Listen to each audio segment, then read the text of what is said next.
Chapters 14 through 21. Which of the following are effects of hyperventilation? Two answers: gastric distension and increased intrathoracic pressure. When trying to clear a severe airway obstruction, who should get chest compressions instead of abdominal compressions? Two answers: women in late stages of pregnancy and obese people. Which intervention would have the most positive impact on the cardiac arrest patient's outcome? Early CPR and defibrillation. The AED gives a no-shock message to a patient who is in cardiac arrest. What should you do? Resume chest compressions. What's the maximum amount of time that should be spent checking for spontaneous breathing on an unresponsive child? 10 seconds. When performing CPR on an adult, you should compress the chest to what depth and at what rate of compressions per minute? 1 to 1.4 inches and 100 to 120 compressions per minute. What is the proper compression to ventilation ratio for adult to rescuer CPR? Says 15 to 2 again. When you are performing CPR on an adult or a child, you should reassess the patient for return of respirations and or circulation approximately every how many minutes? 2 minutes. What is the preferred method of removing a foreign body in an unresponsive child? Abdominal thrusts. You're off duty and you come across an unresponsive child lying on the ground at a playground. She does not have a pulse and no one witnessed the collapse. What should you do? Do 5 cycles of chest compressions and then call 911. You respond to a call in which a 6-year-old was hit by a car. She's responsive but struggling to breathe. What position should you place her in? Any position of comfort. When performing CPR on an infant, which of the following is correct? Place 2 fingers in the middle of the sternum just below the nipple line. A 60-year-old man is found to be unresponsive, pulseless, and apneic. You should begin CPR until an AED is available. A patient should be placed in the recovery position when he or she is unresponsive, uninjured, and breathing adequately. Complications associated with chest compressions include all the following except gastric distension. CPR will not be effective if the patient is prone. Gastric distension will most likely occur in patients will most likely occur if you ventilate a patient too quickly. If gastric distension begins to make positive pressure ventilation difficult, you should reposition the patient's airway. In most cases, cardiopulmonary arrest in infants and children is caused by respiratory arrest. To rescuer adult CPR should deliver a compression to ventilation ratio of 30 to 2. Don't know why it's different in the other question. Most pre-hospital cardiac arrests in adults occur as the result of a cardiac dysrhythmia. To ensure that you will deliver the appropriate number of chest compressions during one rescuer adult CPR, you should compress the patient's chest at a rate of 100 to 120 compressions per minute. What's the correct ratio of compressions to ventilations when performing to rescuer child CPR? That one's 15 to 2, which I think is correct. When assessing the pulse of an unresponsive infant, you should palpate which artery? The brachial. When performing chest compressions on an adult, the EMT should compress at least 2 inches. Which of the following is not a BLS intervention? Cardiac monitoring. Which of the following maneuvers should be used to open a patient's airway when a spinal cord is suspected? The jaw thrust. CPR steps. And Chapter 15. Medical patient assessment focuses on which of the following? 2 of them. Chief complaint and nature of illness. A communicable disease can be spread from one person to another is called... Oh, that's just true. A communicable disease can be spread from one person or species to another. An anaphylactic reaction constitutes what type of medical emergency? Immunologic. At what point should you make a preliminary transport decision?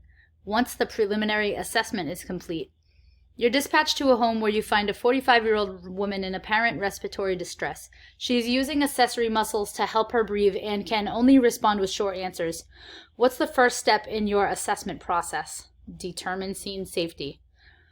What mnemonic is used to determine a patient's chief complaint? OPQRST. HIV is caused by what type of organism? Virus. Jaundice is a sign of which disease? Hepatitis. Why is tuberculosis not more common than it is? Infected air is easily diluted with uninfected air, so transmission is inefficient. Which of the following diseases is most virulent? Hepatitis B. What is an index of suspicion? An awareness that unseen life-threatening injuries or illness may exist. Which of the following best describes a communicable disease? A disease that can be spread from one person or species to another. A patient who presents with a headache, fever, confusion, and red blotches on his or her skin should be suspected of having meningitis. After sizing up the scene of a patient with a possible infectious disease, your next priority should be to take standard precautions. An index of suspicion is most accurately defined as your awareness and concern for potentially serious underlying and unseen injuries or illness. An infectious disease is most accurately defined as a medical condition caused by the growth and spread of small harmful organisms within the body. Factors that increase the risk of developing methicillin-resistant Staphylococcus aureus, MRSA, include prolonged hospitalization, especially in an ICU. Hepatitis B is more virulent than hepatitis C, which means that it has a greater ability to produce disease. In contrast to the assessment of a trauma patient, assessment of a medical patient, it is focused on the nature of illness, the patient's chief complaint, and his or her symptoms. It's especially important to assess pulse sensation and movement in all extremities, as well as pupillary reactions in patients with a suspected neurologic condition. Reassessment of a patient with a medical complaint should begin by repeating the primary assessment. The primary pre-hospital treatment for most medical emergencies addresses the patient's symptoms more than the actual disease process. Upon initial contact with a patient who appears to be unconscious, you should attempt to elicit a verbal response by talking to the patient. When assessing a patient with a medical complaint, which of the following would most likely reveal the cause of the problem? Medical history. Which of the following medications would the EMT be least likely to administer to a patient with a medical complaint? Ibuprofen. Which of the following patients is at greatest risk for complications caused by influenza virus? A 68-year-old woman with type 2 diabetes. Which of the following most reliably allow you to determine the nature of a patient's illness? Focusing solely on how Which of the following most reliably allow you to determine the nature of the illness? Asking questions related to the chief complaint. Chapter 16. What's the most common form of COPD? It's emphysema.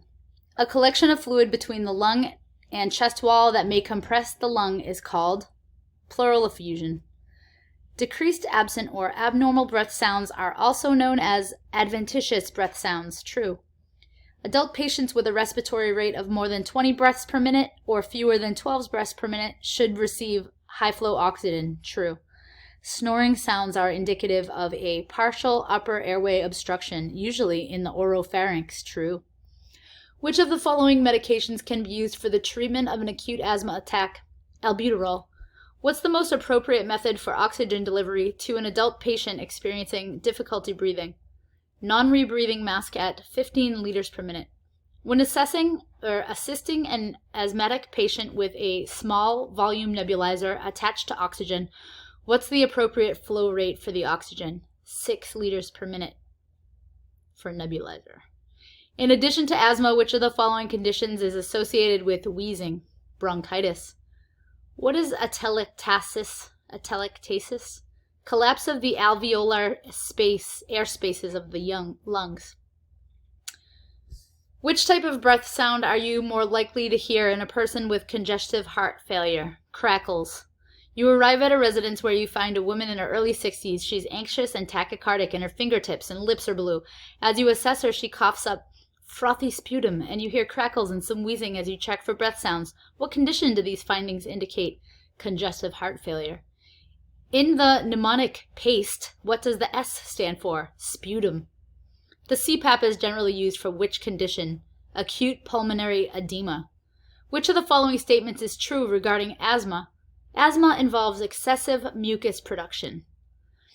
A conscious and alert 29-year-old female with a history of asthma complains of difficulty breathing that began after the morning jog of her, and the temperature was 40 degrees outside. On exam, you hear bilateral expiratory wheezing after providing supplemental oxygen. You should Determine if she has been prescribed a beta agonist inhaler. A pleural effusion is most accurately defined as fluid accumulation outside the lung. Albuterol is a generic name for Ventolin. Alkalosis is a condition that occurs when blood acidity is reduced by excessive breathing. Asthma is caused by a response of the immune system. At the onset of an acute asthma attack, patients commonly experience difficulty breathing and audible stridor. Common signs and symptoms of acute hyperventilation syndrome include tachypnea and tingling in the extremities. Dyspnea is most accurately defined as shortness of breath or difficulty breathing. Harsh, high-pitched inspiratory sounds are characteristic of stridor. Hyperventilation could be associated with all of the following except a narcotic overdose. In order for efficient pulmonary gas exchange to occur, oxygen and carbon dioxide must be able to freely diffuse across the alveolar capillary membrane. In what area of the lungs does respiration occur? The alveoli. The two processes that occur during respiration are inspiration and expiration. When assessing for fluid collection in the lungs during consultation of lung sounds, you should start at the lower lung fields and determine which level you start hearing clear breath sounds. Which of the following statements regarding pulse oximetry is correct? Pulse oximetry measures the percentage of hemoglobin that is saturated with oxygen but does not measure the actual hemoglobin content of the blood. Chapter 17. Cardiac output is calculated by multiplying the heart rate by the volume of blood ejected with each contraction. True. Which of the following would you see in a patient with a dissecting aneurysm? Two things: sharp or tearing pain, pain that does not abate once it has started. The link in the chain of survival that is most common determinant of survival is the third link, rapid defibrillation. Cardiac arrest is indicated in the field by the absence of a carotid pulse. The factors involved in defibrillation include voltage, current, and impedance. Percutaneous transluminal coronary angioplasty aims to dilate rather than bypass the coronary artery. You are dispatched to a 60-year-old man reporting chest pain and shortness of breath. The patient has angina and is taking nitroglycerin, furosemide, and atorvastatin. You hear crackles when listening to his breath sounds. The patient's difficulty breathing and crackles are due to blood backing up in which part of the body? The lungs. What is cardiac output? The volume of blood pumped out by the left ventricle in one contraction. Most often, low blood flow to the heart tissue is caused by atherosclerosis. What's the most effective way to assist a person with CHF to breathe effectively and avoid the use of an invasive airway management technique? CPAP. You're treating a 50-year-old woman who has just finished a 10K. She's complaining of crushing pain in the chest radiating down her left arm and nausea, which came on suddenly. She's sweating profusely. What condition should you suspect? Angina pectoris. Which dysrhythmia is the most common cause of sudden death in a cardiovascular emergency? Ventricular fibrillation, VFib. You're treating a 63-year-old patient whose vital signs are as follows. Pulse 140, irregular respiratory rate 28 breaths per minute. Blood pressure is 90/50. He's complaining of chest pain. Given this information, why would nitroglycerin be contraindicated? His blood pressure is too low. You're transporting a patient with angina and he loses consciousness on the way to the hospital. When you check, you cannot feel a pulse. What should you do? Have your partner pull over the ambulance and come back to help you with CPR and the AED. If two QRS complexes are less than 15 millimeters apart, 3 large boxes, what does this signify? The heart rate is more than 100 beats per minute and the rhythm is a tachycardia. Acute coronary syndrome is a group of symptoms caused by ischemia. A dissecting aortic aneurysm occurs when the inner layers of the aorta become separated. Angina pectoris occurs when myocardial oxygen demands exceed supply. Cardiogenic shock following AMI is caused by decreased pumping force of the heart muscle. Deoxygenated blood from the body returns to the right atrium. In contrast to the sympathetic nervous system, the parasympathetic nervous system slows and the heart and respiratory rates. Most patients are instructed by their physician to take up to how many doses of nitroglycerin before calling EMS? 3. Narrowing of the coronary arteries caused by a buildup of fatty deposits is called atherosclerosis. The electrical impulse generated by the heart originates in the sinoatrial node, SA node. The most common reason that people experiencing AMI don't seek immediate medical attention is because they are in denial. The right coronary artery supplies blood to the right ventricle and inferior wall of the left ventricle. When documenting a patient's description of his or her chest pain or discomfort, the EMT should use the patient's own words. Which of the following blood vessels transports oxygenated blood? Pulmonary veins. Which of the following medications commonly given to a patient with chest pain to prevent blood clots from forming or getting bigger? Aspirin. Which of the following signs is commonly observed in a patient with right-sided heart failure? Dependent edema. Which of the following statements regarding nitroglycerin is correct? Nitroglycerin usually relieves chest pain within 5 minutes. Chapter 18. Blink will affect the entire brain, often causing anxiety, restlessness, and confusion. Low oxygen in the bloodstream. When you are assessing for a stroke, which of the following neurologic tests should be included in the assessment as a minimum? 3 of them. Speech, facial movement, and arm movement. You're treating a patient who's exhibiting slurred speech, facial droop, and an inability to move his left arm. Which neurological examination tool emphasizes these possible stroke signs? The Cincinnati Pre-Hospital Stroke Scale. What happens when blood flow to a particular part of the brain is cut off by a blockage resulting in tissue damage? Ischemic stroke. What's the name of the condition in which the patient forgets about the injured side after a stroke? Neglect. Which criterion must be met for a patient to be considered as having status epilepticus? A seizure lasting more than 30 minutes. Which of the following is a metabolic cause for a seizure? Hypoglycemia. Which of the following mimics a stroke and also causes seizure? Hypoglycemia. What is the difference between a stroke and a transient ischemic attack? A TIA resolves completely within 24 hours of onset. You're dispatched to a home where you find a 70-year-old man exhibiting facial droop, and when you ask him to tell you what day it is, he says January. Which part of the brain is most likely to have been affected? The left hemisphere. If it was the right hemisphere, it would affect the speech. You're examining a patient whose signs include lip smacking, jerking of the left arm, and agitation. Based on these signs, which type of seizure is this patient experiencing? Complex partial seizure. You're performing a Glasgow Coma Scale on a patient who opens her eyes in response to pain, is confused in her responses to questions, and has abnormal flexion. What is this patient's GCS score and corresponding state of dysfunction? Her score is 9, moderate dysfunction. A patient who's experiencing aphasia is unable to produce or understand speech. A patient who is possibly experiencing a stroke is not eligible for thrombolytic, or also known as fibrinolytic therapy, if she or he has bleeding within the brain. A patient with an altered mental status is not thinking clearly or is incapable of being aroused. Febrile seizures are usually benign but should be evaluated.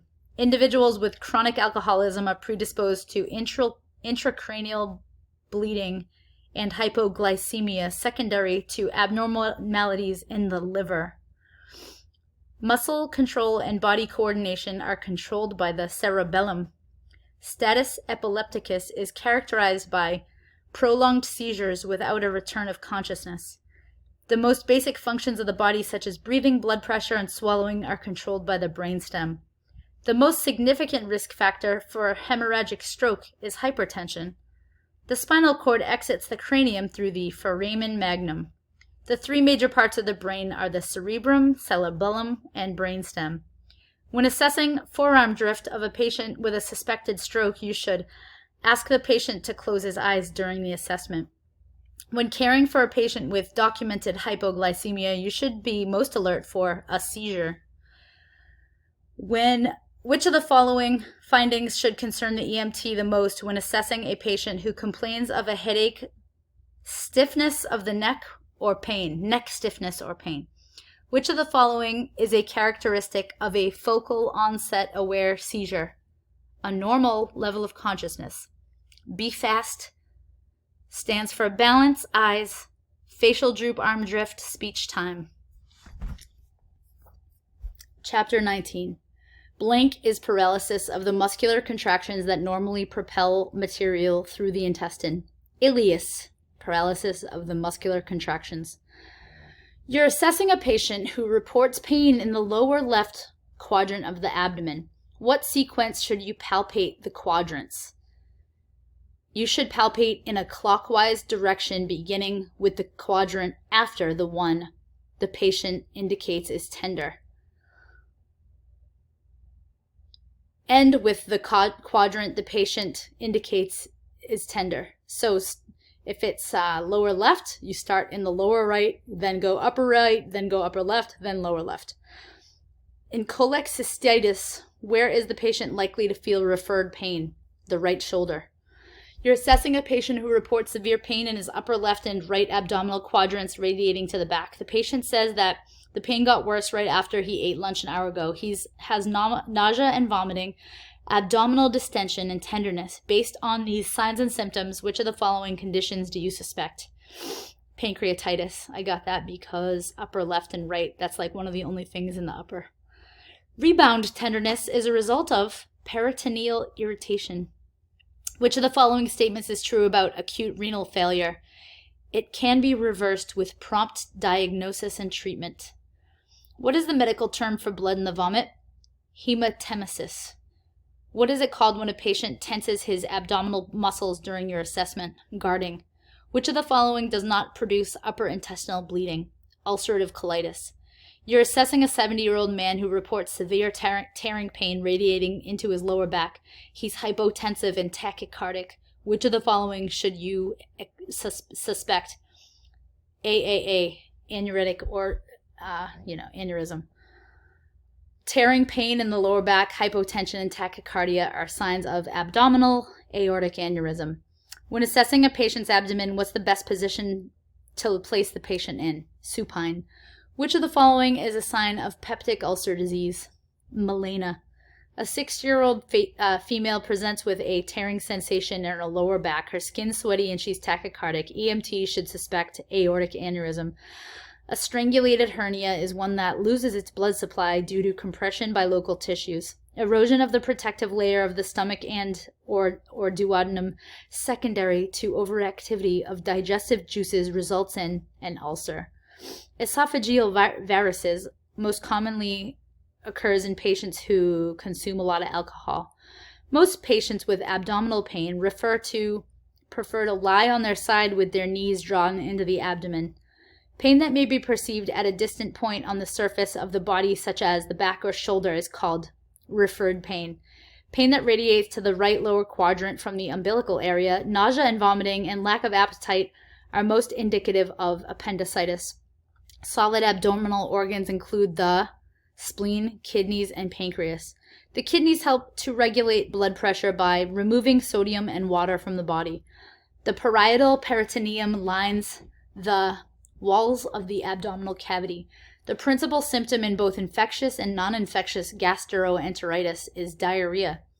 Which of the following organs assists in the filtration of blood, serves as a blood reservoir, and produces antibodies? Spleen. Which of the following organs lies in the retroperitoneal space? Pancreas. Which of the following organs would most likely bleed profusely if injured? Liver. Spleen wasn't an option there.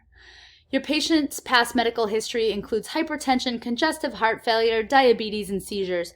Today he presents with signs of acute renal failure. Which of his medical problems most likely caused this? Heart failure. Chapter 20. In blank, there are fewer insulin receptors, so insulin resistance develops.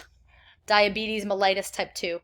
A patient who is hyperglycemic might have Kussmaul respirations and a sweet, fruity breath. True. Dry and warm skin indicates hyperglycemia. True. A patient with symptomatic hypoglycemia is more critical and more likely to suffer from permanent problems than a patient with hyperglycemia or diabetic ketoacidosis. True. The only contraindications to oral glucose are an inability to swallow and unconsciousness because aspiration can occur. True.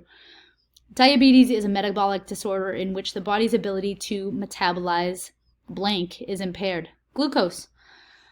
What's the function of insulin in the body? It enables glucose in the blood to enter cells. Which substance is released when the concentration of glucose drops in the blood? Glucagon.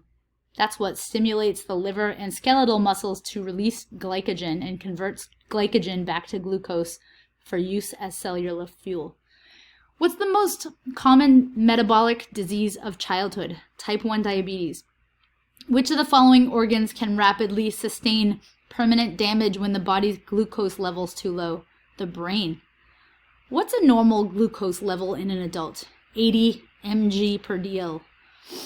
You are treating a 36-year-old patient who displays the following signs and symptoms: rapid, shallow respirations, pale, cool, clammy skin, tachycardia, weakness on the left side of the body, and confusion and irritability. What should you suspect? Symptomatic hypoglycemia. The condition in which blood clots as a result of an abnormality of the system of coagulation is called thrombophilia. Blood clots as a result of an abnormality of the system of coagulation. Which of the following is classified as an autoimmune disorder? Type 1 diabetes. Which condition is most likely to create a vaso-occlusive crisis in patients? Sickle cell disease, because cells that obstruct blood flow to a portion of the body. A 28-year-old female is found to be responsive to verbal stimuli only. Her roommate states she was recently diagnosed with type 1 diabetes and has had a difficult time controlling her blood sugar level. She further tells you that the patient's been urinating excessively and has had progressively worsened over the last 24 to 36 hours. On the basis of this patient's clinical presentation, you should suspect that she is significantly hyperglycemic. Classic signs and symptoms of hypoglycemia include cool, clammy skin, weakness, tachycardia, and rapid respirations. Diabetes is most accurately defined as a disorder of glucose metabolism. Diabetic ketoacidosis occurs when insulin is not available in the body. Excessive eating caused by cellular hunger is called polyphagia, with a G. In general, oral glucose should be given to any patient who has an altered mental status and a history of diabetes. Patients with type 2 diabetes usually control their disease with all of the following except supplemental insulin. Patients with uncontrolled diabetes experience polyuria because excess glucose in the blood is excreted by the kidneys. Proper procedure for administering oral glucose to a patient includes all of the following except ensuring the absence of a gag reflex. Symptomatic hypoglycemia will most likely develop if a patient takes too much of his or her prescribed insulin. The normal blood glucose level is between 80 and 120 mg/dl. To which of the following diabetic patients should you administer oral glucose? A confused 55-year-old male with tachycardia and pallor.